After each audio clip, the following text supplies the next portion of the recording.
करे बुराई सुख चाहे, कैसे पावे कोई।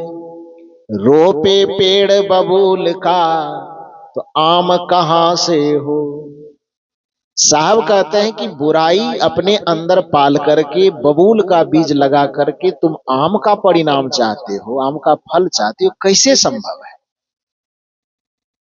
कर्म तो हमारा गलत बोया जा रहा है और परिणाम हम अच्छा चाह रहे हैं, तो उसमें कोई भगवान सहयोगी कैसे होगा। प्रकृति के नियम से भगवान भी बंधे हुए हैं। अच्छा, एक बात आप जान लीजिए, मान लीजिए जो भगवानवादी ईश्वरवादी मान्यता में जीने वाले लोग हैं, उनके ही कथनानुसार भगवान इस धरती पर क्यों आते हैं। प्रकृति के नियम को बिगाड़ने के लिए कि उसको बचाने के लिए क्यों आते हैं। स्वाभाविक बात है कि जो भगवान के अवतार को इस धरती पर मानते हैं, उनसे भी पूछिए कि भाई आप भगवान को इस धरती पर किस लिए लाते हैं। प्रकृति के नियम को बिगाड़ने के लिए लाते हैं कि प्रकृति के नियम को बचाने के लिए लाते हैं। सीधी सी बात है, उनका भी जवाब होगा, यदि दिमाग सुलझा हुआ होगा उसका, तो वो यही कहेंगे कि भाई प्रकृति के नियम की जो अवहेलना कर रहे थे लोग, उस अवहेलना से प्रकृति के नियम को सुरक्षित करने के लिए ही भगवान को आना पड़ता है। तो जब प्रकृति के नियम को बचाने के लिए उनको आना पड़ा, तो गलती करने पर फल अच्छा मिले, ये प्रकृति के नियम के अनुकूल है कि विरुद्ध हो जाएगा। यदि किसी भगवान को हमने लड्डू चढ़ा दिया, सोना चांदी चढ़ा दिया और कुछ चढ़ा दिया, और उसके बदले में हमारे गलत कर्म को भगवान अच्छे कर्म में बदल देता है, तो फिर वह भगवान एक घुसखोर पदाधिकारी से ज्यादा बड़ा कैसे हो जाएगा है? जो भ्रष्ट पदाधिकारी है, भ्रष्टाचार में लिप्त है, कि आपके कागज दाएं बाएं हो भी तो थोड़ा 50,000 दे देने से, टेबल के नीचे दे देने से सब कागज सही हो जाता है। और यदि यही काम भगवान का रह गया है कि आपके अंदर में विकार है, पाप है, बुराई है, गलत आचरण है, गलत विचार है, गलत व्यवहार है, अब भगवान को 5 केजी लड्डू चढ़ा दिए, ज्यादा बड़ा पाप है तो 5 केजी सोना चढ़ा दिए, और भगवान खुश होकर के हमारे बिगड़े हुए कर्म के परिणाम को ठीक कर दिया, तो एक भ्रष्ट पदाधिकारी में और भगवान में फिर अंतर क्या रह जाएगा, रहेगा। वस्तुतः भगवान ऐसा नहीं करेंगे। भगवान प्रकृति के नियम को ही भगवान कहा जाता है, और उस नियम से व्यक्ति बंधा हुआ है। हालांकि बोने के वक्त में वह समझता नहीं कि कोई देख रहा है, लेकिन फल जब आता है तब छटपटाता है, भगवान भगवती मंदिर मस्जिद सर रगड़ते फिरता है। एक कहानी हम लोग कहा करते हैं कि एक किसान अपने खेत में कुछ बीज बो रहा था, फसल बो रहा था। एक महात्मा रास्ते से गुजर रहे थे, तो देखा बगल में खेत है, किसान उसमें बीज छींट रहा है। गर्मी का महीना रहा होगा, किसान बेचारा संजोग से उस रोज घर से कुछ भोजन खा करके नहीं आया था। एक तो पेट की भूख, और दूसरा ऊपर से गर्मी पड़ रही थी, तो गर्मी वाले सूरज का भी ताप, भीतर में भी आग और ऊपर में भी आग। पेट में आग होता है कि नहीं? अग्नि के भी 5 प्रकार बताए जाते हैं। अग्नि के प्रकार आप लोग जानते हैं? आग कितने प्रकार का होता है? 5 या 6 होता है शायद। पेट की अग्नि को जठराग्नि बोला जाता है, समुद्र के अग्नि को बरवाग्नि बोला जाता है, जंगल के अग्नि को दावाग्नि बोला जाता है, बोला जाता है ना। अब बाहर का जो आग है तो उसको अग्नि बोला ही जाता है। शरीर में भी आग है, जो ताप है शरीर का, उसको भी कोई अग्नि बोला जाता है। तो 5-6 प्रकार का शायद बताया जाता है। तो मूल रूप से आप यह समझिए कि एक उस बेचारे को पेट की आग उसको परेशान कर रही थी भूख से, दूसरा ऊपर से सूरज का ताप पड़ रहा था, तो परेशान था वो। और बगल से जो महात्मा जी गुजर रहे थे, देखा कि किसान छींट रहा है, तो महात्मा जी अचानक पूछ बैठे किसान से कि क्या बो रहे हैं। तो शायद बेचारा पेट उठ भरा रहता, गर्मी न लगती तो थोड़ा शांत होकर के जवाब देता। चूंकि किसान जो होते हैं वो सरल सहज होते ही हैं, तो महात्मा का बात सुन करके वो सहजता से जवाब दे सकते थे। लेकिन शायद एक तो घर का कोई टेंशन होगा, भूख भी होगी और ऊपर से गर्मी से माथा भी गर्म होगा, तो उसमें जवाब थोड़ा कड़क होगा। उसने महात्मा से कहा तो कोई काम धाम नहीं मिलता है। क्या बोले नहीं बोले, जाइए आप रास्ते से। महात्मा जी फिर मुस्कुराते हुए बोले कि क्या बोल रहे हैं, थोड़ा बता दीजिए। फिर कड़क करके वो किसान जवाब दिए। 2 बार 3 बार 4 बार जब एक ही तरह से जवाब वो दिए तो महात्मा जी से भी नहीं रहा गया। उन्होंने भी कहा भैया जवाब मत दो, जाओ। लेकिन एक बात याद रखो कि 8 दिन के बाद जब उधर से हम लौटेंगे तो तुम्हारे अड़ोस पड़ोस अगल बगल किसी से पूछने की जरूरत नहीं पड़ेगी। यहां तक कि तुम भी खड़े रहोगे तो तुमसे भी हमें पूछना नहीं पड़ेगा कि क्या बोले। अभी पूछ रहे हैं, नहीं बता पा रहे हो तो, लेकिन याद रखना कि 8 दिन के बाद जब मैं दोबारा उधर से लौटूंगा तो किसी से पूछने की आवश्यकता नहीं पड़ेगी। तुम्हारे जमीन और प्रकृति का नियम चिल्ला चिल्ला करके यह बता देगा कि 8 दिन पहले तू खेत में क्या बो रहा था। बताएगा कि नहीं? क्योंकि 8 दिन के बाद क्या हो जाएगा, वो बीज निकल करके बाहर आएगा तो पता चलेगा कि क्या बोया गया था। ठीक उसी प्रकार से ये मनुष्य जिस समय अपने कर्म का, विचार का, भाव का बीज बो रहा होता है, उस समय जैसे लगता है कि हमारा वह बीज कोई देख नहीं रहा है। भलाई का बीज, बुराई का बीज, अच्छाई का बीज, नैतिकता का बीज, अनैतिकता का बीज, पाप का बीज, पुण्य का बीज, कुछ भी बो रहा होता है उसे लगता है कि बस हम ही तो सर्वे सर्व, हम बो रहे हैं, कौन जानता है। लेकिन इतना बात याद रखो, नियम कहता है भलाई कर भला होगा, बुराई कर बुरा होगा। भलाई कर भला होगा, बुराई कर बुरा होगा। कोई देखे या ना देखे, खुदा तो, इस्लाम परंपरा की मान्यता में जी रहे हो तो खुदा को देखो, और सनातन परंपरा में जी रहे हो तो भगवान को मानो, ईश्वर कहो, परमात्मा कहो, जो मर्जी है वो कहो, लेकिन वो देखता होगा। या परमात्मा का अर्थ ये मत लगाइए कि आसमान में बैठ करके कोई देखता हो। परमात्मा का अर्थ यहां पर ये लगाइए कि वह नियम देख रहा है, जिसको वेद की भाषा में रित कहा जाता है। ऋतस्य तंतु विततम, कि पूरे सृष्टि रित के तंतुओं से बुना हुआ है। तंतु मैंने समझते ना, धागा, जैसे कपड़ा विभिन्न धागाओं से जुड़ा हुआ है, उसी प्रकार से वेद के ऋषि कहते हैं ऋतस्य तंतु विततम, पूरे प्रकृति का निर्माण रित के तंतुओं से बुना हुआ है। रित मतलब नियम, रित का मतलब अनुशासन, रित का मतलब मर्यादा। पूरे संसार मर्यादा, नियम और अनुशासन के तंतुओं से, धागा से बंधा हुआ है। उस धागा से कोई पार पाना चाहेगा, आदमी की बात छोड़ो, जिसे हम भगवान कहते हैं वह भी इस दायरे में यदि आ गए तो भगवान भी उस चीज से पार नहीं हो पाए। उसको भी इस नियम के साथ ही जीना होगा। जैसे देश का कोई प्रधानमंत्री हो जाए तो क्या प्रधानमंत्री उस संविधान के नियम से बाहर हो जाता है क्या? राष्ट्रपति हो तो क्या देश के संविधान का नियम उस राष्ट्रपति के ऊपर लागू नहीं होता है? उस संविधान के मर्यादा में जैसे देश का एक सामान्य नागरिक हो, कि राष्ट्रपति हो कि प्रधानमंत्री हो, जैसे देश में रहने वाला हर एक नागरिक, चाहे गरीब किसान हो कि रोड पर भीख मांगने वाला हो, कि वहां प्रधानमंत्री और राष्ट्रपति के कुर्सी पर बैठा हो, उसको संविधान के दायरे में जीना पड़ता है। उसी तरह से इस प्रकृति में आने वाला, चाहे वह कोई सामान्य मनुष्य हो कि चाहे वह भगवान कहलाने वाला हो, उसको प्रकृति के नियम के दायरे में जीना पड़ता है। उस नियम से बाहर और ऊपर कोई नहीं हो सकता है। और प्रकृति का नियम यही कहता है कि यदि आप बुरा करोगे तो बुरा मिलेगा, यदि आप अच्छा करोगे तो अच्छा मिलेगा। किसी को प्रेम बांटोगे तो तुम्हें प्रेम मिलेगा, किसी के जीवन में जहर घोलोगे तो तुम्हारे भी जीवन में जहर घोला जाएगा। किसी के आंख में आंसू डालोगे तो तुम्हारे भी आंख से समुद्र की धारा निकलेगी।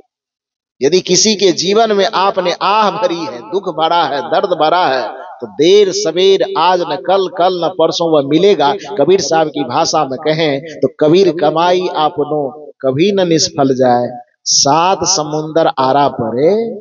यदि अपने कर्म के फल से बचने के लिए कोई व्यक्ति सात समुद्र पार भी चला जाए, फिर भी कर्म का फल पीछा करते करते उसके पास पहुंच जाएगा। कैसे पहुंचेगा? इसको महर्षि चाणक्य ने एक तर्क से समझाया है कि यथा धेनु सहस्त्रेषु वत्सु गच्छति मातरम तथा यच कीर्तन कर्मम कर्तारम अनुगच्छति। यथा धेनु, यथा माने जैसे, धेनु का मतलब गाय। यथा धेनु सहस्त्रेषु, सहस्त्र मतलब हजार, सहस्त्रेषु हजारों में, यथा धेनु सहस्त्रेषु वत्स, वत्स का मतलब बच्चा।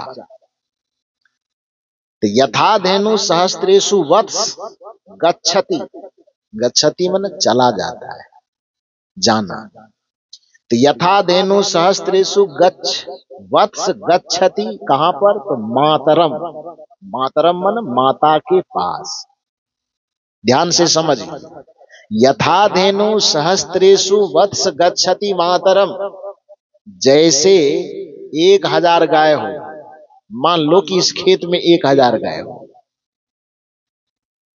बंधी हुई हो या चर रही हो।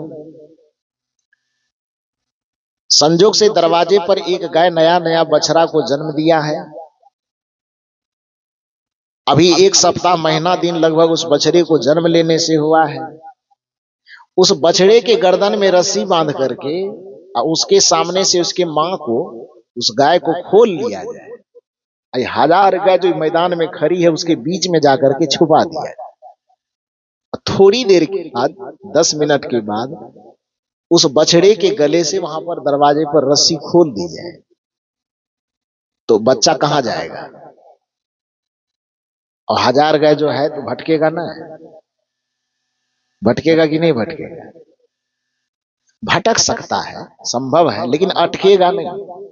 भटकना अलग चीज है और अटकना अलग चीज। तो 1000 गाय आसपास रहने के कारण हो सकता है कि भटकेगा, कभी उस गाय के पास, कभी उस गाय के पास जाएगा, लेकिन रुकेगा नहीं। रुकेगा कब? वो जब वह अपने मां के पास पहुंच जाए। देखिए दर्शन कितना सुंदर है।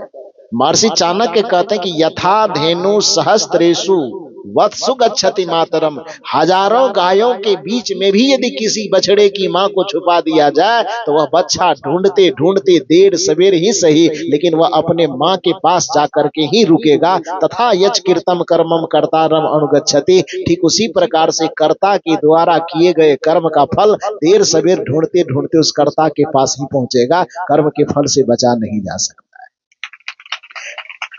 चाहे वह किसी भगवान को हम अपने माथे पर रखें, भगवान बेचारा खुद नहीं बच पाता है तो वो कैसे बचा देगा? कहा जाता है, श्रीमद् भागवत महापुराण में एक कथा आती है कि राजा दशरथ जी स्वर्ग में बैठे हुए। अब बैठे हैं कि नहीं बैठे हम सर्वे करने नहीं गए थे, कथा में ऐसा लिखा हुआ है।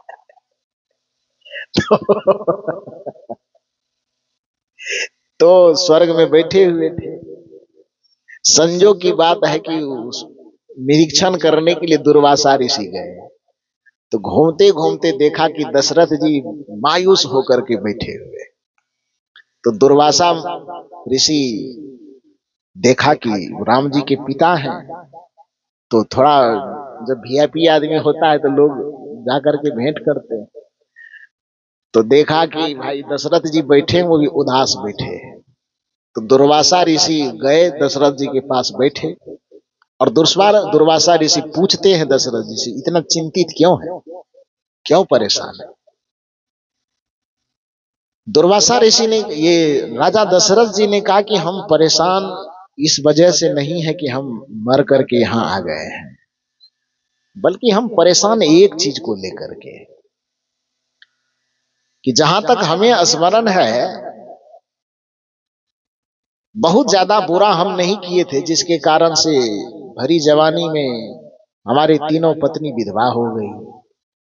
जिस बेटे को हम राजगद्दी देना चाहते थे वो बेटा वनवास चला गया। जिस बेटे के लिए ये वनवास की प्रक्रिया घटी वो भी राजगद्दी नहीं भोग रहा, वो भी अयोध्या से 14-15 किलोमीटर दूर नंदीग्राम में बैठा हुआ है। गए हैं कोई नंदीग्राम की? नहीं गए हैं? नहीं गए अभी तक? जहां राम जी का जन्मभूमि है अयोध्या में, जिस जगह मंदिर बना है उससे 14 किलोमीटर दूर नंदीग्राम है, जहां पर भरत जी रह करके वहां से राजकाज चलाते। मुझे जाने का मौका मिला है, मैं गया हूं। तो वहां पर बैठे हुए हैं। एक तो वनवास का कष्ट ही राम के लिए काफी था, और उसमें भी, उस कष्ट में भी और भयंकर कष्ट हो गया कि सीता का हरण हो गया। अब राम जी विकल होकर के दर दर भटक रहे हैं। बहू वहां परेशान, बेटा वहां परेशान, तीनों विधवा पत्नी वहां महल में परेशान, एक बेटा वहां जंगल में नंदीग्राम में वैसे परेशान। तो पूरा परिवार इतना तबाह हुआ। आखिर क्या गलती किया गया था मेरे द्वारा, क्या बुरा हुआ मेरे परिवार के द्वारा, ये इतना भयंकर दुख। और कुछ हमको दुख मिले तो हम मान लेते हैं कि राजा होंगे, किसी को गलत फैसला सुनाए होंगे, मिर्गा तिरगा मारते रहते थे, तो उसके परिणाम में दुख आया जी। तो मान लेते हैं कि हमसे कुछ भूल चूक हुआ होगा तो उसका सजा मिल गया। ये भी मान लेते हैं कि कौशल्या से, कैकेयी से, सुमित्रा से कोई गलती हुई होगी, इसलिए उनको दुख मिल गया। तो इतना दूर तक तो बुद्धि समझने के लिए तैयार है। लेकिन राम के जीवन में इतना भयंकर दुख है, जहां तक बचपन से मैं राम को देख रहा हूं, सपने में भी कभी किसी का बुरा न किया है, न बुरा सोचा है, लेकिन फिर भी उसके जीवन में इतना भयंकर दुख। योग बन रहा था राजगद्दी का, योग बन गया कौन चीज का? वनवास का। संजोग बन रहा था राज सुख भोगने का, तो यहाँ पर दर दर भटक रहा है, वृक्ष से, लता से, वनस्पति से पूछ रहा है कि मेरी पत्नी को कौन ले गए। तो ये भयंकर पीड़ा जो है, एक तो जंगल की पीड़ा ही भयंकर पीड़ा है, और जंगल में जाकर के भी कम से कम पत्नी भाई के साथ रहते तो थोड़ी संतुष्टि होती, लेकिन वहां पर भी तो और विकल था। तो हमारे जीवन में दुख आया, हमारी पत्नी के जीवन में दुख आया, हमारा परिवार बिखर गया। ये दुख मान लो कि थोड़ी देर के लिए हम समझ सकते हैं कि कुछ जाने अनजाने हमसे बहुत अपराध हुआ होगा, जिसके परिणाम में ये दुख हमें मिला है। लेकिन एक बात मेरी बुद्धि को नहीं पच रही है कि राम जी सपने में भी कभी किसी का बुरा ना सोचे होंगे, फिर भी उनके जीवन में इतना भयंकर दुख क्यों है? हालांकि ये कहानी कहने की मुझे कोई जरूरत नहीं थी, लेकिन कर्म विधान क्या होता है, कर्म विधान की बात से सामान्य आदमी की बात कौन कहे, जिसे भगवान कह करके हम पुकारते हैं, उसको भी उस कर्म तंतु के, ऋतस्य तंतु विततम के अधीन कैसे आना पड़ता है, इसको समझाने के लिए कहानी कहना पड़ेगा। कहूं कि ना कहूं? कहूं? ये बना के नहीं कह रहा हूं, ये सवाल जवाब हो रहा है किससे? दुर्वासा ऋषि और दशरथ जी के बीच में, जीवित में नहीं हो रहा है। मरने के बाद वहां स्वर्ग में बैठे हुए हैं, उस जगह पर मुलाकात होती है और चर्चा होती है आपस में कि इतना दुख क्यों। दुर्वासा ऋषि ने कहा कि राम जी को कितना दिन से जानते हैं आप? आपके घर में जन्म लिया तब जानते हैं, लेकिन व्यक्ति को एक ही जन्म का कर्म उसको सजा नहीं देता है।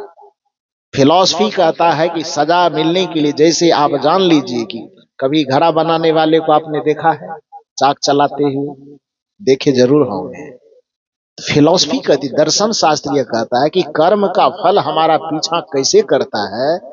जैसे कोई एक कुम्हार चाक को, कोई भी सामान बनाने के लिए चाक को चलाता है, तो उस चाक में, चाक ही ना बोलते हैं आप लोग, तो उस चाक में एक लाठी डालता है वो, लकड़ी का, घुमाने के लिए, और लकड़ी देकर के घुमाता घुमाता घुमाता खूब जोर से, जब 10 मिनट घुमाते घुमाते पूरी स्पीड पकड़ लेता है, तो तब उस लाठी को निकाल करके वो बगल में रख देता है। तो जब तक लाठी से घुमाया तब तक तो चाक घूम ही रहा है, लेकिन लाठी को निकाल करके बगल में रख देने पर क्या चाक बंद हो जाता है? चाक का घूमना बंद हो जाता है? नहीं, उस लाठी को निकाल करके बगल में रख देने पर भी चाक में जब तक गति भरी रहती है तब तक वह चाक नाचते रहता है। ठीक उसी प्रकार से आपके आत्मा में इस शरीर रूपी लाठी को लगाने से जब तक उस कर्म की गति चलती है तब तक तो चलती ही है, लेकिन इस शरीर रूपी लाठी को निकाल करके फेंक देने के बावजूद भी आत्मा के साथ उस कर्म का गति चलते रहता है। इसलिए कई जन्मों का जब फल होता है, अभी के समय में किया गया कर्म का फल वह दूसरे जन्म में भी मिलेगा। दूसरे में भोग करके पूरा नहीं कर पाइएगा तो तीसरे जन्म में मिलेगा। जबकि यूं कहिए कि 1000 जन्म तक में भी पूरा नहीं कर पाइएगा तो हजारों जन्म लगेगा इसको भोगने में, तो पर भी आपके कर्म का फल नहीं मिलेगा। यही बात दुर्वासा ऋषि समझा रहे कि आप राम जी को कितना दिन से जानते हैं? तो दशरथ जी ने कहा राम जी को तो क्या बस वही 15, 16, 20 वर्ष 25 वर्ष से जानता हूं, जब से वो हमारे घर में आए तब से। दुर्वासा ऋषि ने कहा नहीं, कर्म का फल केवल 16, 15, 20 वर्ष के दायरे में नहीं आता है। कर्म का फल जन्म जन्मांतर से पीछा करता है। और उस जन्म जन्मांतर की घटना को देखेंगे तो आपके पुत्र जिस समय विष्णु के रूप में थे, उस समय आपके उस पुत्र से अर्थात विष्णु जी से भयंकर गलती का क्या गलती हुई? दुर्वासा ऋषि कहते हैं कि गलती यह हुई कि देवासुर संग्राम हो रहा है, आपको और हमको फैसला करने दिया जाए देव और असुर संग्राम का, तो हम सीधे देवता के पक्ष में वोट करेंगे ना। कम से कम भारतीय संस्कृति में जीने वाला आदमी आंख कान मूंदेगा कहे राक्षस के पक्ष में हम वोट नहीं करेंगे। किसके पक्ष में करेंगे? देवता के। अनजान है हम, गलत इतिहास बताया गया इसीलिए। वस्तुतः देव और दानव कोई दो संस्कृति में जीने वाले लोग नहीं थे। ये गलत जानकारी हमें पंडितों के द्वारा दी गई, जिनके हाथ में ग्रंथ लिखने की जिम्मेदारी थी। हमको लगता है कि शायद वो असुर रोग उसको लिखने वाले जो उपन्यास ये पुराण उरान लिख रहे थे उसको उन्होंने शायद घूस वूस न दिया होगा, मेरे समझ में यही आ रहा है। इसीलिए उसको इतना नीचा गिराया है, इतना मैंने उसके रूप को बिगाड़िया, दांत बड़ा बड़ा तो बाल झपड़ा हुआ तो आंख बड़ा बड़ा, भयंकर शरीर, एकदम काला कलुटा चेहरा जिसे देख करके आदमी को कपकपी आ जाए, तो राक्षस का छवि ऐसा बनाया। और देवता बना दूध का धोया हुआ, ऐसा नहीं है। वो जबरदस्ती पंडित जी लोग, पता नहीं देवता लोग थोड़ा घूस घास ज्यादा दिया होगा, दानव लोग घूस नहीं दिया होगा, इसलिए उसके स्वरूप को बिगाड़ दिया। वस्तुतः देव और दानव दो संस्कृति भारत और पाकिस्तान, चीन, जापान का रहने वाला नहीं था, बल्कि देव और दानव, सुर और असुर एक ही पिता के दो पुत्र थे। पिता का क्या नाम है? महर्षि कश्यप। और महर्षि कश्यप की दो पत्नी है, दीति और अदिति। दीति और अदिति वैसे सगी बहन है। सगी बहन समझते हैं ना? हाँ, माने एक ही माँ से दोनों का जन्म हुआ, दोनों सगी बहन है। एक का नाम है दीति, एक का नाम है अदिति। और दोनों बहन की शादी हो जाती है एक व्यक्ति से, महर्षि कश्यप नामक व्यक्ति से दोनों बहन की शादी हो जाती है। पुराने जमाने में, यदि इतिहास की जानकारी आपको थोड़ी बहुत हो तो आपको पता होगा कि पुराने जमाने में मातृसत्तात्मक वंश चलता था। जैसे आज पितृसत्तात्मक वंश चलता है कि एक बच्चे का नाम पिता के नाम से जाना जाता है, पिता के आधार पर पुत्र का नाम तय होता है, पिता के आधार पर पुत्र का वंश चलता है। लेकिन एक जमाना ऐसा था, पता नहीं पुरुष लोग सत्ता कब पलट दिया ये समझ में नहीं आता। हाँ जी, आप लोगों से कुर्सी छीन लिया है ये लोग। ओरिजिनल बात यह थी कि ये कुर्सी पहले आप लोगों की थी। मातृसत्तात्मक वंश चलता था, उसमें पिता के नाम से पुत्र की और वंश की पहचान नहीं होती, वंश की पहचान होती थी मां से। हालांकि अब सरकार थोड़ा बहुत समानता लाया है कि हर एक कागज में, हर एक सर्टिफिकेट में पिता के साथ साथ मां का भी नाम जोड़ रहा है। ये अच्छी बात है, ये बराबर 50-50% सत्ता में ला रहा है। वैसे आरक्षण की सरकार लोग 50% दे रहा है, यहाँ है कि नहीं? कितना है, कितना परसेंट है यहाँ आरक्षण? 50 महिला को? नहीं, 50 से ज्यादा नहीं होगा। महिला को खास करके जी 37% है। 33 बिहार में 50 है, 50% आरक्षण है वहां पर बिहार में। तो खैर जो भी हो, 33 तक भी लाया तो खींच तीर करके बाद में 50 तक ले जाइएगा। लेकिन अभी जो है मूल रूप से सरकारी दस्तावेजों में मातृ पितृ दोनों सत्ता को नियंत्रण में ला करके हर एक कागज में लगभग माँ का नाम और पिता का नाम, दोनों का नाम दिया जाने लगा। और ये अच्छी बात है, होना भी चाहिए। लेकिन एक समय ऐसा था कि मातृ सत्तात्मक वंश चलती थी कि उसमें पिता कौन है क्या है उससे कोई लेना देना नहीं है, माँ के नाम पर वंश चलता था। तो यहाँ कश्यप की 2 पत्नी दीति और अदिति, तो माँ 2 हो गई। अब वंश जो चलेगा तो पिता के नाम पे तो चलेगा नहीं, वंश चलेगा माँ के नाम पर।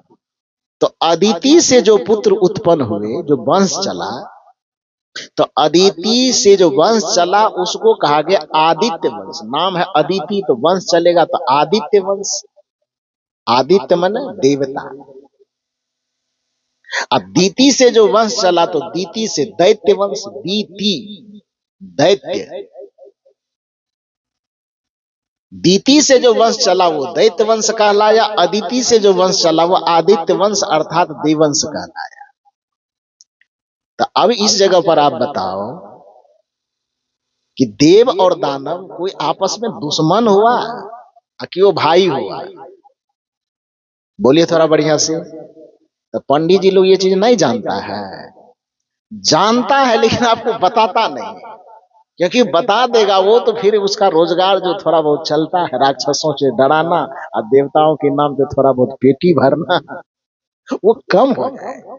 कबीर साहब इस चीज को जानते थे, इसीलिए ना इतना वो कहते थे क्या देवी देवता के नाम पे आदमी को बड़गला रहे हो भाई, क्यों राक्षसों से डरा रहे हो कि ये करोगे तो राहु ये कर देगा, केतु ये कर देगा, फलना कर देगा। सब राक्षस के भयंकर भयंकर रूप बना बना करके आदमी को डराता है, अब देवताओं के नाम पे लालच देता है। अब डर और लालच दोनों का दिखा करके जिस भी तरह से होता है उसका आर्थिक, चारित्रिक, मानसिक, वैचारिक हर एक तरह से शोषण करता है। खैर मूल बात हम ये कहना चाहते थे कि देव और असुर, हम और आप अभी जान रहे हैं कि वो 2 संस्कृति 2 विचारधारा में जीने वाले लोग थे। देवता मने बढ़िया और दानव मने खराब। लेकिन असल बात यह है कि वो 2 विचारधारा 2 संस्कृति की लड़ाई नहीं थी। देव और दानव की लड़ाई किस लिए होती थी? अब एक पिता ने जितनी संपत्ति कमाई है, जो नाम कमाया है, जो पद कमाया है, जो पब्लिक कमाया है, तो स्वाभाविक बात है कि जब 2 माँ के बच्चे निकले, 2 बिरादरी निकली, तो स्वाभाविक है कि बराबर बराबर हिस्सा लेगा ना। देवता लोग चालाकी करता था, वो चालाकी करके किसी को सपोर्ट में खड़ा करके उसका धन अपहरण कर ले, 3 डेग में पूरा जमीन लिखवा लिया। वामन भगवान कहा 3 जग करने के लिए 3 कदम जमीन चाहिए, और केवला होने के लिए गया तो उसका सब संपत्ति लिखा लिया। इसको कथा बना करके कह दिया गया कि 3 पग में पूरा ब्रह्मांड नाप लिया। देवता क्षमा कीजिए, ऐतिहासिक दृष्टिकोण से यदि आप इसका अध्ययन करेंगे तो वस्तुतः वो कोई भगवान कोई राक्षस वाला कोई कहानी नहीं। बस इतनी सी बात है कि बड़ा भाई थोड़ा तेज तर्रार था जो देवता कहलाता था, छोटा भाई सीधा सरल दूसरे पिता का पुत्र था, छल कपट करके उसका धन अपहरण कर लेता। तो छोटका वाला क्या करेगा? आरती उतारेगा कि दाव पेच भी करके जो भी जैसे होगा उसका छीनबीन करेगा। तो देव और दानव का ये संग्राम है, मतलब 2 भाइयों का संग्राम। तो पौराणिक दृष्टिकोण से इसको न देख करके थोड़ा ऐतिहासिक दृष्टिकोण से इसको देखने का प्रयास कीजिए। तो अब चूंकि ये कहानी में कह रहा था क्या, विष्णु जी के बारे में बता रहे हैं कि जब आप राम जब तक आपके पुत्र हैं तब से आप जान रहे हैं, लेकिन जिस समय में आपके पुत्र विष्णु के रूप में थे उस समय में एक बार देव और असुर का संग्राम हुआ। तो आज के नजरिए से उस देवासुर संग्राम को मत देखिएगा। जो पंडित जी ने आपको दिखाया है उस नजरिए से आप देवासुर संग्राम देखेंगे तो हम तो मैंने सीधी सी बात कहेंगे कि हम देवता के पक्ष में खड़े हो जाए, यही नहीं कहिएगा। लेकिन मेरी निगाह से, इस मंच के निगाह से थोड़ा देखिए कि उस देव और असुर के संग्राम को आप दो संस्कृति, दो विचारधारा से न जोड़ करके बस एक पिता के दो पुत्र के नजरिए से देखिए, तो उस जगह पर आप देखेंगे तो क्या करना पड़ेगा आपको? उचित अनुचित, न्याय अन्याय देखना ना पड़ेगा। दोनों भाई का विवाद है, विष्णु जी को विवाद सुलझाने के लिए बुलाया गया, लेकिन पता नहीं देवताओं की तरफ से विष्णु जी को भी कुछ मिला होगा मोटा रखा। उचित फैसला न करके और उन्होंने क्या किया, असुरों के खिलाफ जाके एकदम, सुदर्शन तो रहता ही था, पूरा धराधर एकदम असुरों का गला काटते चला गया। तो बेचारा असुर लोग जब पराजित होने लगे तो भागे। उसमें दो असुर अपना जान बचा करके भागे। भागते भागते भागते भागते, प्राण किसको प्रिय नहीं है भाई? धन संपत्ति बाद में हो जाएगी, जीवन पहले बचे। तो अपना जीवन बचाने के लिए भागे, भागते भागते भागते भागते एक जंगल में गए। जंगल में वहां पर एक आश्रम झलका। उस आश्रम के आगे में एक बूढ़ी माता कुछ बना रही होगी। वो आश्रम किसका था? महर्षि भृगु का। किसका आश्रम था? भृगु। और महर्षि भृगु कहीं गए होंगे स्नान वगैरह करने के लिए अगल बगल। कुटिया में बैठी हुई थी महर्षि भृगु की पत्नी, कुछ काम कर रही थी। तो वो जो दोनों भाई राक्षस थे, असुर, भागते भागते अपने प्राण बचाने के लिए बस उसी कुटिया के पास चले जाते। अब महर्षि भृगु की पत्नी से हाथ जोड़ करके कहते, माते मेरा प्राण संकट है, मेरे प्राण की रक्षा कीजिए। क्योंकि आज मैंने कहा कि आप और हम जानते हैं कि देव और असुर अलग अलग चीज है, लेकिन भृगु की पत्नी तो जानती होगी ना कि दो भाई का लड़ाई है। तो वहां भाई के लड़ाई है तो उसको तो वहां पापी और पुण्यात्मा तो झलकेगा नहीं। वहां तो ये दिखेगा कि एक भाई के लड़ाई में कमजोर पड़ गया, दूसरा भाई इसको मारने के लिए आ रहा है। तो वहां पर महर्षि भृगु की पत्नी कहती, अच्छा फैसला बाद में करेंगे, आश्रम है ये, आश्रम में आ गए हो तो आश्रम में आने वाला जो हर एक व्यक्ति होता है वह अतिथि के तुल्य होता है। और हमारी सनातन संस्कृति कहती कि अतिथि देवो भव, अतिथि देवता होता है। दूसरी बात कि आप यहां पर आए हो और हमारी इस ऋषि की परंपरा कहती है आत्मरक्षितो धर्म, आत्मा की रक्षा करना, किसी प्राणी के प्राण की रक्षा करना, इससे बड़ा धर्म, इससे बड़ा भक्ति कुछ नहीं होती। इस दृष्टिकोण से एक तो बिना बताए आप हमारे यहाँ आए हो तो भी हमारे भगवान हो आप। दूसरी बात कि आप यहाँ आकर के अपने प्राणों की रक्षा करने के लिए हमसे गुहार लगा रहे हो, निवेदन कर रहे हो, और इस परिस्थिति में यदि हम तुम्हारे प्राण की रक्षा न कर सके तो हमसे ज्यादा पापी, हमसे ज्यादा अधर्मी कोई नहीं होगा। इसलिए तुम जाओ, जब तक मैं जिंदा हूं मेरे कुटिया में छिप जा, जब तक मैं जिंदा हूं भगवान की बात कहे, भगवान का नाना भी आ जाएगा तो तुम्हारा कुछ नहीं बिगाड़ सके। कुटिया में छिप गया। व्याकुल तो था ही डर से, गया गया कुटिया के अंदर छिप गया। अब बदहवास स्थिति में उधर से विष्णु जी खदेड़ते आ रहे हैं। खदेड़ते खदेड़ते वो भी गेट पर आए। महर्षि भृगु की पत्नी कुछ काम कर रही थी मगन होकर के, तो विष्णु तो बेचारी तो सब चीज जान ही रही है, पहले तो वो बता ही दिया, फिर भी विष्णु जी सामने में आए तो अनजान भाव से देख रहे हैं, कौन है आप? तो विष्णु जी ने कहा हम विष्णु हैं। का इधर किस लिए आए हैं? आपके तरह नहीं ना होगा जो आरती लेके खड़ा रहेगा। क्योंकि वो जानते थे कि देव और दानव बस दो विचारधारा में जीने वाला लोग है। आप और हम उसको जबरदस्ती भगवान बना दिए। तो विष्णु जी को महर्षि भृगु की पत्नी पूछती, आप कौन? का विष्णु।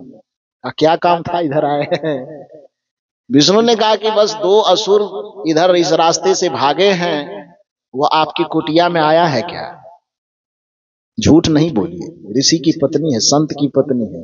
सांच बराबर तप नहीं, झूठ बराबर पाप, जाके हृदय सांच है ताके हृदय आप। या वो ऋषि पत्नी होने के नाते जानती थी, झूठ नहीं बोली, कहा आए हैं। कहां है वो दोनों?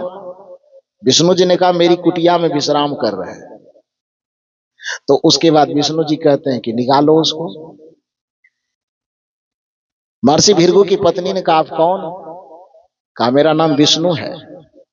कहा यदि आपका नाम विष्णु है तो आपकी दादागिरी विष्णु लोक में चलेगी, ये भृगु की कुटिया है, यहां तो आपकी दादागिरी नहीं चलेगी। जिस व्यक्ति को आप दुश्मन समझ करके खदेड़ते आए हैं तो आपका वो दुश्मन होगा, लेकिन मेरे कुटी में वो अतिथि बन करके आया है और मेरी कुटिया में आकर के एक ऋषि पत्नी जान करके मेरे सामने प्राणों की भिक्षा वो मांगी है, और मैंने उसे वरदान दे दिया है कि जब तक मैं जिंदा रहूंगी तुम्हारा कोई बाल बांका नहीं करेगा, जा करके छिप के रह। तो तुम्हारा आपका संकल्प है कि उसे मारना है, और मेरा संकल्प है कि ये कुटिया ऋषि की कुटिया है, इसमें जो भी व्यक्ति आ गया उसके प्राणों की रक्षा करना ये संत का दायित्व होता है, मेरे रहते उसका बाल बांका आप नहीं कर सकते। यही बात तो कबीर साहब कहते हैं कि गुरु को सिर पर राखिए चलिए आज्ञा माही, कहि कबीरता दास को तीन लोक डर नाही। जिसके माथे पर संत का हाथ हो जाए, जिसके माथे पर गुरु का हाथ हो जाए तो भगवान भी उसके विपरीत खड़े हो जाए तो भगवान को भी नतमस्तक होना पड़ेगा, गुरु के भक्तों का वह बाल बांका नहीं कर सकता। तो उस महर्षि भृगु की पत्नी ने कहा कि मेरे संरक्षण में है, वो आपका दुश्मन है, तो इसी यहां से कुटिया से निकलेगा तो बाद में दुश्मनी फरियाइएगा। जब तक वो मेरी कुटिया में है तब तक उसका आप कुछ बिगाड़ नहीं सकते। क्रोध से जलजला रहे थे विष्णु जी, उन्होंने कहा कि आप निकालते हैं कि नहीं निकालते? महर्षि भृगु की पत्नी ने कहा कि एक बार पूछेंगे तो भी वही जवाब होगा, और 100 बार पूछेंगे तो भी वही जवाब होगा। जब तक मेरा प्राण है आप उसका कुछ नहीं बिगाड़ सकते। विष्णु जी भी अपने जिद पर, उन्होंने कहा निकालते हैं कि नहीं? भृगु की पत्नी ने कहा कि वही तो कहे, जब तक मेरा प्राण है उसका कुछ नहीं बिगड़ेगा।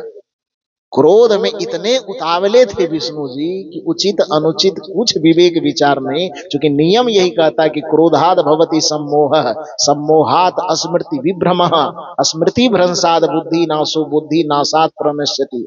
गीता में श्री कृष्ण ने कहा है कि जब आदमी के पास क्रोध का उबाल आता है तो उसके उचित और अनुचित विचार करने की शक्ति, निर्णय करने की शक्ति खत्म हो जाती है, और जिसके बुद्धि में उचित और अनुचित का विचार ही खत्म हो गया उसका प्रणश्यति, उसका अंततः नाश होना सुनिश्चित है।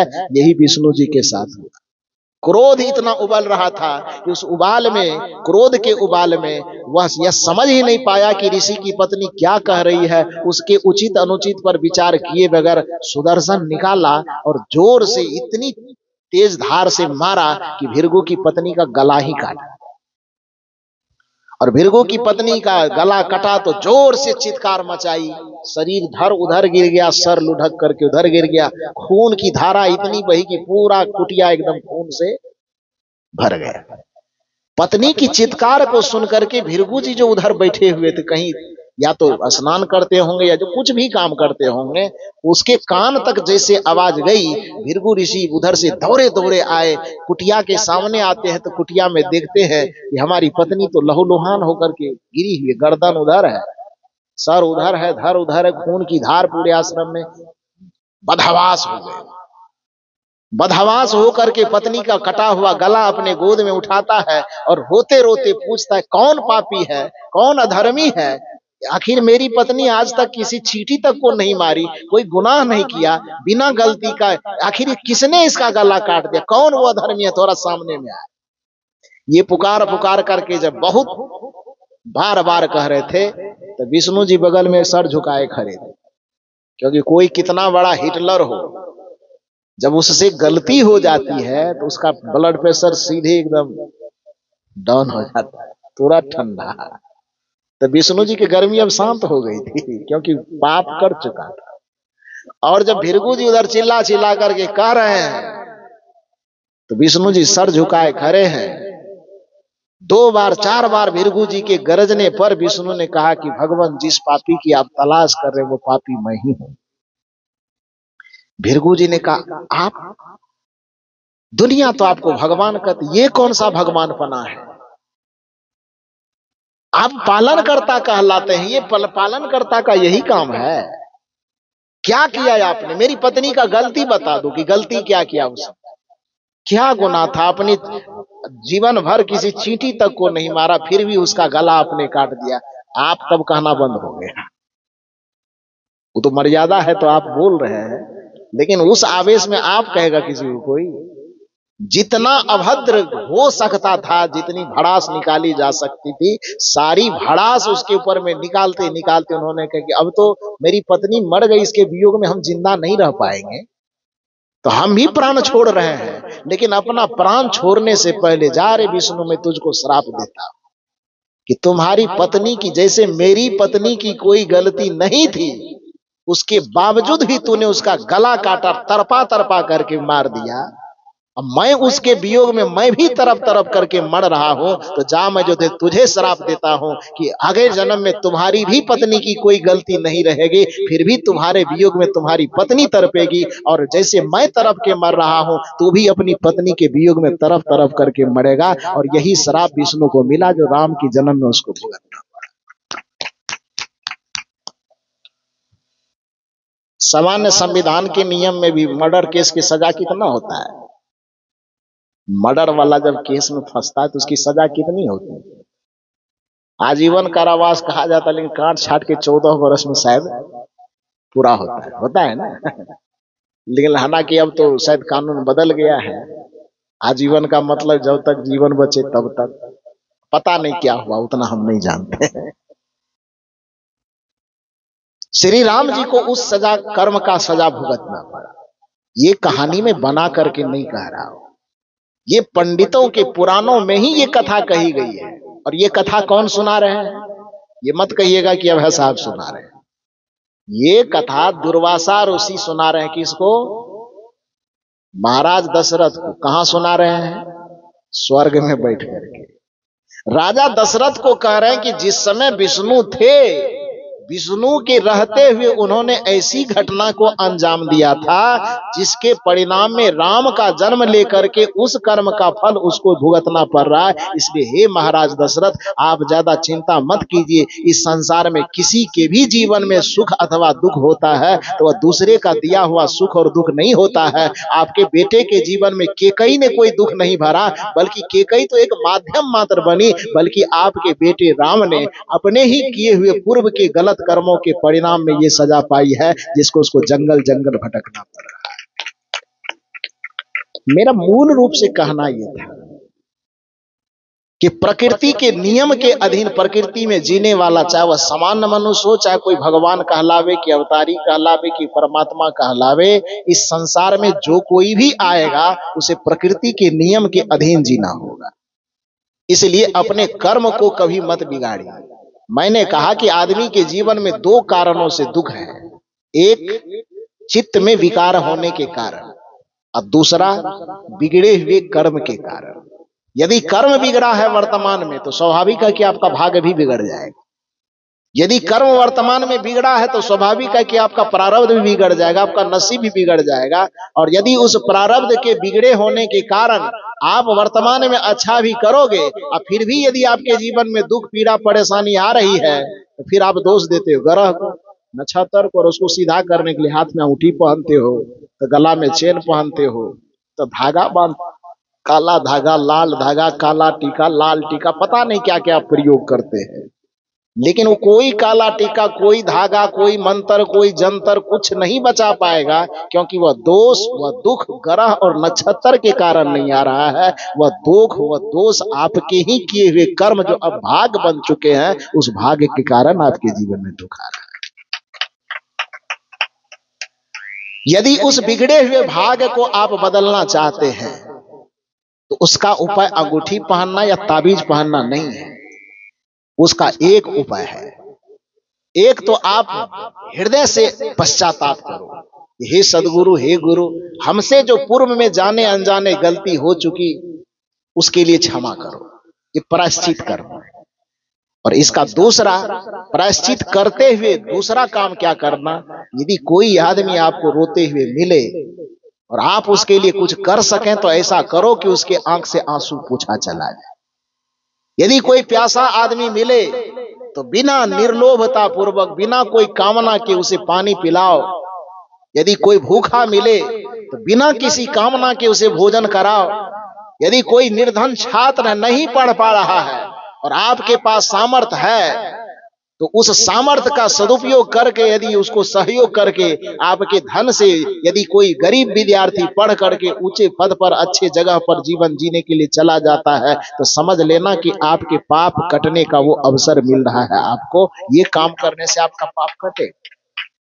यदि कोई गरीब, कोई लाचार, कोई विवश, कोई दुखी, कोई परेशान व्यक्ति आपके सामने आ जाए तो आप घमंड में अपने सीने को चौड़ा मत करें कि हम बहुत दाता हैं इसलिए हम उसको दे रहे हैं, बल्कि आप उस सदगुरु का, परमात्मा का धन्यवाद कीजिए कि हे भगवान, हे गुरु, हे परमात्मा, आपने वो अवसर प्रदान किया कि आपने जो मेरे पास योग्यता संपदा दी है उसको किसी के देने लायक बनाया है। तो आज ने आप वो अवसर दे दिया कि सामने में कोई आ गया, इसीलिए मैं उसे दे रहा हूं ताकि मेरे जीवन का बोझ थोड़ा हल्का हो, मेरे मन का विकार थोड़ा हल्का हो, मेरे मन का पाप थोड़ा हल्का हो और हमारा जीवन भविष्य में सुखी हो सके। इसलिए वो देने के समय में जिसको दे रहे हैं उस पर रोब मत दिखाइए, बल्कि उसको विनम्रता पूर्वक प्रणाम कीजिए कि आप आए हैं तो हमें कुछ देने का अवसर मिला है, मौका मिला है, इसलिए आपको बहुत बहुत धन्यवाद है। यदि ऐसा आप करते हैं तो अंगूठी पहनने की जरूरत नहीं पड़ेगी, आपका बिगड़ा हुआ भाग सुधर जाए। यदि आप किसी प्यासे को, प्यासे मतलब केवल आदमी नहीं, कोई प्राणी मिले तड़प रहा हो, विकल हो, परेशान हो, वो परेशानी का वजह चाहे जो हो, कुछ भी वजह हो, उसके परेशानी को, तकलीफ को दूर करने में आपके जीवन का क्षण यदि लगता है, आपके जीवन का अर्थ यदि लगता है तो समझ लेना कि आपके पाप के घटने का, आपके पूर्व में किए गए अपराध को घटने का और उस अपराध के फल से मुक्त होने का अवसर अब आपके सामने आ गया है। तो अंगूठी पहनो न पहनो, प्यासे को पानी जरूर पिलाओ। ताबीज पहनो कि न पहनो, किसी भूखे को भोजन जरूर कराओ। यदि आप कुछ करो न करो, कोई पूजा करो न करो, पाठ करो, सरस्वती पूजा आई, मुझसे लोग पूछते हैं सरस्वती पूजा करना चाहिए कि नहीं करना चाहिए। मैं कहता हूं बिल्कुल करना चाहिए, लेकिन करने का तरीका थोड़ा बदल। सरस्वती पूजा आता है तो मूर्ति बैठा करके उसके सामने डीजे बजा करके डांस मत करो, अश्लील अश्लील गीत मत सुनो, बल्कि सरस्वती पूजा ही करना है तो उस रोज यदि आपके पास सामर्थ्य है तो 100 कॉपी और कलम खरीद लो और 100 गरीब बच्चों में उसको बांट दो, आपकी सरस्वती पूजा हो। दुर्गा पूजा करना चाहिए कि नहीं करना चाहिए? बिल्कुल करना चाहिए, लेकिन तरीका थोड़ा सा बदलो। मूर्ति बैठा करके करोड़ों रुपए खर्च मत करो, बल्कि जिस रोज दुर्गा पूजा हो, कुंवारी कन्याओं के लिए, किसी के लिए कॉपी कलम, कोई कपड़ा वगैरह हो सके तो खरीद लो और उसको जा करके गरीबों में बांट दो। जिसको जरूरत है उसके बीच में बांट दो, आपकी दुर्गा पूजा सफल हो जाएगी, सार्थक हो जाएगी। पूजा करना कोई गलत नहीं है। यदि कोई पूजा, कोई पाठ आपके संस्कृति में आता है, उसको थोड़ा सा मोड़ दे दीजिए, समझ लीजिए कि पूजा हो गई। तो कहने का ये अर्थ है, आपके जीवन में दुख के दो कारण, एक तो आपके बिगड़े हुए कर्म और दूसरा आपके चित्त में भरा हुआ विकार। प्रश्न यह था इस मंच का कि सत्संग किसे कहा जाता है? सदगुरु कबीर साहब के दृष्टिकोण में सत्संग क्या है? तो सदगुरु कबीर साहब के दृष्टिकोण में सत्संग है अपने आप का परिष्कार करना। अपने आप का परिष्कार करने का मतलब जो दो कारण बताया मैंने, बिगड़े हुए कर्म और चित्त का भरा हुआ विकार, बस इन दो चीजों को सुधारना ही सत्संग है। बिगड़े हुए कर्म को सुधारिए, जिस वजह से सुधरेगा। यदि वह काम आप करना शुरू कर रहे हैं तो कौन सा माला जप रहे हैं कि माला नहीं जप रहे, उससे कोई मतलब नहीं है। आपके द्वारा सत्संग होना शुरू हो गया। आपके चित्त में काम, क्रोध, लोभ, मोह, ईर्ष्या, द्वेष, छल, कपट, परपंच इत्यादि जो विकार भरे हैं, उस विकारों को यदि आपने बाहर करने का यत्न करना शुरू कर दिया, बाहर करने का संकल्प लेना और संकल्प के साथ साथ वैसा आचरण करना आरंभ कर दिया, आप माला जपते हैं कि न जपते हैं, छापा तिलक लगाते हैं कि नहीं लगाते हैं, उससे कोई मतलब नहीं। आपके द्वारा सत्संग होना शुरू हो गया। इसका ये अर्थ नहीं कि मैं कहता हूं टिकाऊ का मत लगाइए। लगाते हैं, आपको अच्छा लगता है लगाइए, नहीं अच्छा लगता, किसी को उजला अच्छा लगता है, किसी को लाल अच्छा लगता है, किसी को पीला अच्छा लगता है, वो तो शोभा है। जैसे वस्त्र शरीर की शोभा है, उसी तरह से अपनी संस्कृति, सभ्यता और मर्यादा में कोई व्यक्ति उजला तिलक लगाता है, धन्यवाद है उसको। कोई लाल लगाता है, उसको भी धन्यवाद। कोई पीला लगाता है, कोई नीला लगाता है, उसको भी धन्यवाद। तो टीका आप लगाते हैं, वो आपके संस्कृति की एक शोभा है, उसको बुरा नहीं कहा जा सकता। लेकिन आप ये मत मान लीजिए कि हमने टीका लगाया, धागा पहना, माला पहना, छापा लगाया और यही सत्संग, यही भक्ति हो गई ना। वो भक्ति नहीं। भक्ति है अपने हृदय को सरल कर लीजिए, अपने हृदय को प्रेम से भर लीजिए, प्राणियों के प्रति सद्भावना रखिए, भूखे को भोजन, प्यासे को पानी करवाइए। और यह काम जब आप करते हैं, प्राणियों पर के प्रति दया सेवा का भाव रखते हुए और अपने मन में भरे हुए मनोविकारों को धोना जब आप आरंभ कर देते हैं, तो बस जहां पर है आप, वहीं पर आपसे सत्संग और भक्ति होना आरंभ हो जाता है। कबीर साहब की दृष्टि में यही सत्संग है। और इससे ऊपर उठ करके थोड़ा आत्मा का शोधन करना, विकारों से जैसे मुक्त करेंगे, आत्मा अपने मूल स्वरूप में लौटेगा। और आत्मा का मूल स्वरूप में लौट आ जाना ही परम शांति की प्राप्ति कहलाता है, परमानंद और ब्रह्मानंद की प्राप्ति कहलाता है। तो मूल रूप से आप समझिए कि सदगुरु कबीर साहब की दृष्टि में सत्संग क्या है, इस पर थोड़ा बहुत विवेचन मैंने किया। एक साखी जिसकी पूरी व्याख्या तो अभी नहीं हो पाई, अगले सत्र में भी इसको थोड़ा बहुत छू लेंगे। वह साखी क्या है कि आपा तजे हरि भजे, नख सिख तजे विकार, सब जीवन से निर्वैर रहे तो साधु मता है सार।